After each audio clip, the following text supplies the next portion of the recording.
Matatagpuan ng Wantunan ni Pompom. Ito yung pinaka main branch siya rito sa Tondo, dito sa Velasquez.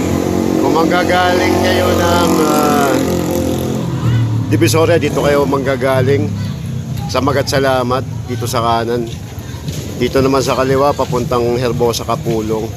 Ito Velasquez, Wantunan ni Pompom. Yan, ayan, daming tao. Yan yung tao, dami puno. Meron din siya mga lemon dito. Tsaka mga Wantunan, meron din siya mga rice topping. Pag dito kayo galing, Herbosa, Kapulong, nasa kaliwa siya. Pag dito naman kayo galing sa Tondo o kaya sa Divisoria, nasa kanan siya.